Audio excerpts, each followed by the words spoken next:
आज हम लोग पढ़ेंगे थ्योरीज़ के बारे में। ठीक है, तो ये थोड़ी इंट्रोडक्शन है इसकी। ठीक है, इसमें क्या बता रखा है, बेसिकली जो थ्योरीज होती है वो 3 तरह की होती हैं, रियलिस्टिक, फिक्शनल और फंक्शनल थ्योरी होती है। जब ये जो क्वेश्चन है ये पूछा जाता है, कि आप डेफिनेशन बताओ और इसकी थ्योरीज को एक्सप्लेन करो, या फिर सोर्सेज भी पूछ लिया जाएगा।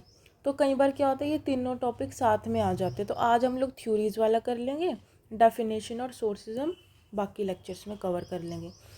Any entity which possess international personality is called international person. कहते कि ऐसा कोई पर्सन जिसके पास क्या है, इंटरनेशनल पर्सनैलिटी है। क्या है, इंटरनेशनल पर्सनैलिटी, उसे क्या कहेंगे, उसे इंटरनेशनल पर्सन कहेंगे। ठीक है, और वो सब्जेक्ट होगा हमारे इंटरनेशनल लॉ का। सिंपल।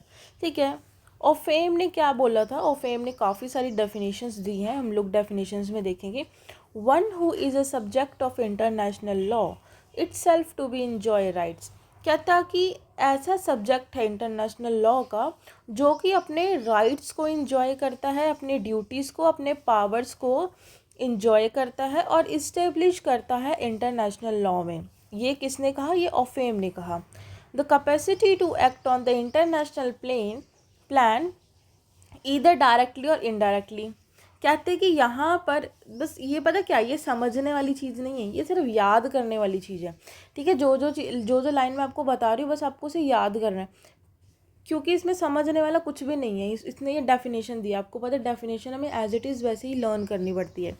तो क्या बोल रहे हैं सबसे पहले कि भाई यहाँ पर जो सब्जेक्ट है हमारे इंटरनेशनल लॉ का, कि यहाँ पर जो सब्जेक्ट है हमारे इंटरनेशनल लॉ का, वो क्या बोल रहा है, वो बोलता है कि आप क्या करो, अपने राइट्स को एंजॉय करो, अपने ड्यूटीज़ को, पावर्स को क्या करो, इस्टेब्लिश करो इंटरनेशनल लॉ में। ठीक है, और कह रहा है कि यहाँ पर कैपेसिटी टू एक्ट ऑन दी, यहाँ पर जो इंटरनेशनल जो पर्सनैलिटी होगी, जो पर्सन होगा, वो क्या करेगा, वो एक्ट करेगा कैसा,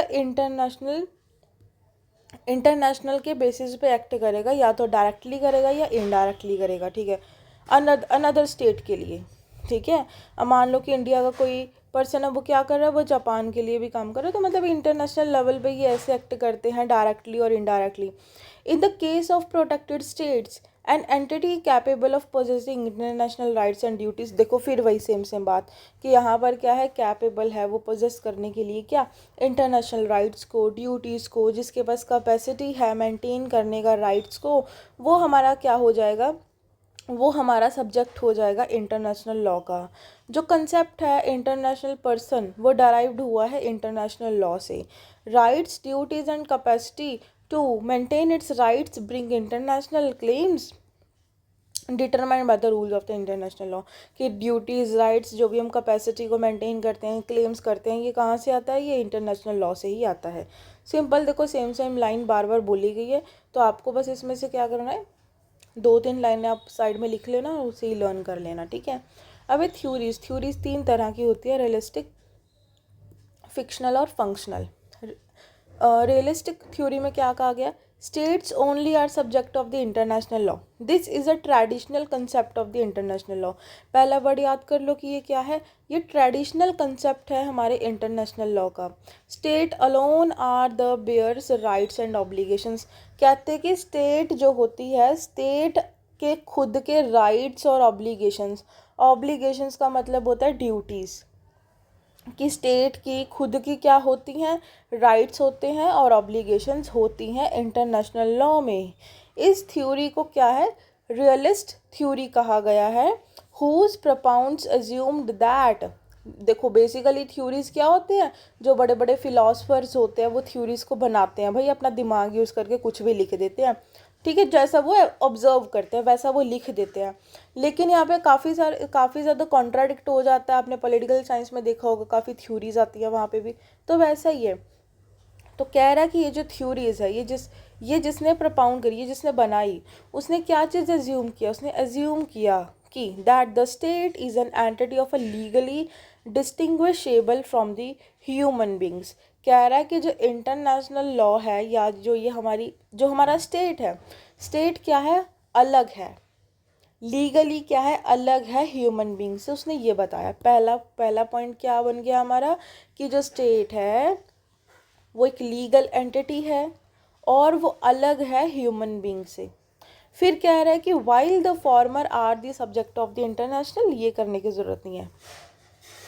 individual lack any judicial personality because possess neither right and duties under international law। कहते हैं कि जो इंडिविजुअल जिसके पास राइट्स और ड्यूटीज़ नहीं है, ना ही लिखा ना, नीदर राइट्स है और नॉर ड्यूटीज़, ना ही उसके पास राइट्स हैं ना ही उसके पास ड्यूटीज़ हैं, तो वो इंटरनेशनल लॉ में नहीं आएगा। ठीक है, मैंने कहा था ना कि स्टेट का इंडिपेंडेंट होना ज़रूरी है स्टेट बनने के लिए। If they have any right at all, अगर उसके पास राइट हैं तो वो क्लेम भी कर सकता है कोई भी चीज़। अब इसका क्या मतलब है कि वो क्लेम कर सकते हैं? देखो, हमारी स्टेट को रिकॉग्नाइज़ किया गया बाकी सारी कंट्रीज़ के द्वारा, तो क्या लिखा है कि भाई पहली बात, अगर राइट नहीं है, ठीक है, ड्यूटीज़ नहीं है स्टेट के पास, तो नहीं माना जाएगा। ठीक है, तो वो इंटरनेशनल पर्सनालिटी नहीं होगा। लेकिन अगर उसके पास राइट्स हैं तो वो क्या कर सकता है, तो वो क्लेम कर सकता है स्टेट से। इंटरनेशनल लॉ के अंदर वो क्लेम कर सकता है किसी भी चीज़ को। बस आपको इतना ही इसमें याद करना है यहाँ तक। और इसमें चलो लास्ट पॉइंट है वो भी कर ही लेते हैं। क्या कह रहा है, the expansion of international law into the economic and social welfare has stimulated an increasing number of participants. कहते हैं कि यहाँ पर जो हमारी स्टेट्स हैं या जो हमारा इंटरनेशनल लॉ है वो ज़्यादा से ज़्यादा क्या कर रहा है, इकोनॉमिक और सोशल वेलफेयर कर रहा है, जिसकी वजह से जो पार्टिसिपेंट मतलब जो स्टेट्स हैं वो बढ़ रही हैं इंटरनेशनल लॉ में। क्या कर रही हैं, जो पार्टिसिपेंट्स मतलब जो नंबर ऑफ जो स्टेट्स हैं वो हमारी बढ़ रही हैं, इंक्रीज मतलब वो जुड़ रही हैं। मतलब कि मतलब समझ आ रहा होगा कि जैसे इंटरनेशनल लॉ है वो क्या कर रहा है, इकोनॉमिक वेलफेयर और सोशल वेलफेयर कर रहा है।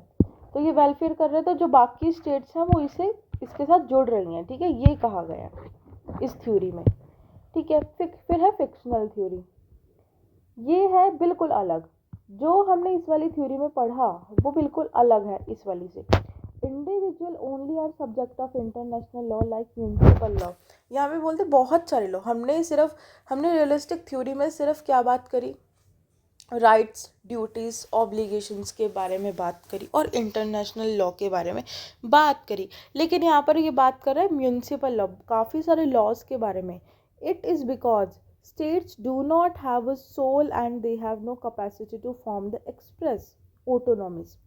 कहते हैं कि स्टेट खुद से कुछ नहीं कर सकती। हमने ऊपर वाली थ्योरी में क्या पढ़ा था कि वो खुद से अगर उसके पास ऑब्लिगेशन है, राइट्स है, ड्यूटीज़, तो वो सब कुछ कर लेगा। तो कहते हैं कि लेकिन यहाँ पर वो नहीं कर पाएगा। जो दूसरी थ्योरी है क्या कहा गया कि वो नहीं कर पाएगा, वो अकेले कुछ नहीं कर पाएगा। बेशक उसके पास क्या हो, कैपेसिटी हो चाहे ना हो, बट कोई फ़र्क नहीं पड़ता। अगर वो इंडिविजुअल है तो कोई फ़र्क, तो वो कुछ नहीं कर पाएगा। They are abstract structure acting through the individual. इसमें आपको क्या याद रखना है, इसमें आपको ये याद रखना है कि ये एब्स्ट्रैक्ट स्ट्रक्चर के बारे में बता रहा है। ठीक है, rules of municipal law as well as those international law are meant for human being. हमने बोला कि ह्यूमन बींग, और हमने ऊपर पढ़ा था कि ह्यूमन बींग और इंटरनेशनल लॉ अलग है, स्टेट अलग है, ह्यूमन बींग अलग है। लेकिन ये कहता है कि भाई वो तो सेम है, म्यूनिसिपल लॉ और हमारे इंटरनेशनल लॉ क्या है, सेम है, ह्यूमन बींग से। Theory is a based on the fiction के ऊपर डिपेंड है। Duties rights of the states are only duties and rights of the man. कहते हैं कि जो राइट्स और ड्यूटीज़ हमारी स्टेट की हैं वही राइट्स और ड्यूटीज़ हमारी इंसान की भी है। Simple, it is ultimately individual who are the subject of the international law is called a fictional. कहते हैं कि जो अल्टीमेटली क्या, जो इंडिविजुअल है वो क्या है, इंडिविजुअल क्या है, सब्जेक्ट है हमारे इंटरनेशनल लॉ का, और इसे ही फिक्शनल थ्योरी कहा जाता है। ठीक है, अब एक बार क्या करना है, वीडियो को रोक के दोबारा से नोट्स में एक बार चेक कर लेना। ठीक है, और अगर कुछ नहीं समझ आएगा तो वीडियो पीछे करके देख लेना। फिर है लास्ट है फंक्शनल थ्योरी। फंक्शनल में ये रियलिस्टिक के बारे में भी बात करता है और हमारे फिक्शनल थ्योरी के बारे में भी बात करता है। क्या कह रहा है, individual have been deemed as a subject not because international law rights and duties to them but due to the fiction the duties and the rights. अब इसमें क्या किया, दोनों का मिक्सचर कर दिया। कैसे, कह रहा है कि यहाँ पर स्टेट के राइट्स और ड्यूटीज़ भी ज़रूरी हैं, ठीक है, साथ में यहाँ पे क्या है, इंडिविजुअल के राइट्स भी ज़रूरी हैं, ये लिखा है। The duties and the rights of the individual who compose them, ठीक है, जो उन्हें बनाता है। तो मतलब कि यहाँ पे फंक्शनल तो इतना इम्पोर्टेंट नहीं है, लेकिन अगर हमने रियलिस्टिक और फिक्शनल कर लिया तो फंक्शनल हमें समझ आ जाएगा। आप एक बार इसे रीड करोगे तो बिल्कुल सेम सेम लिखा है मैंने इसमें, ठीक है। कंक्लूजन में क्या लिखा है, The position of the subject of the international law has greatly changed with the passage of the time। कहते कि टाइम के साथ साथ सॉवरेन स्टेट्स चेंज होती रहती हैं, ठीक है, उनकी राइट्स एंड ड्यूटीज़ भी चेंज होती रहती है। तो बस यही लिखा है। कंक्लूजन अगर नहीं भी करोगे तो भी चलेगा। अगर थ्योरीज आएंगी, देखो अगर मैं पहले ही बता देती हूँ, क्वेश्चन आएगा, या तो क्वेश्चन आएगा कि थ्योरीज लिखो, तो थ्योरीज के साथ आपको डेफिनेशन लिखनी है। अगर क्वेश्चन आएगा कि definition and subject of international law को एक्सप्लेन करो, तो इसमें भी आपको थ्योरीज लिखनी है। अगर क्वेश्चन आएगा कि आप सोर्सेज डिफाइन करो, सोर्सेज और डेफिनेशन, तो नहीं लिखना थ्योरीज को। लेकिन अगर क्वेश्चन आया कि सोर्सेज और सब्जेक्ट को एक्सप्लेन करो, तो भी इसमें आपको थ्योरीज लिखनी है।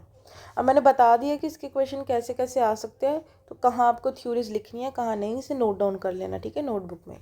कोई डाउट लगे तो मेरे से पूछ लेना। बाय।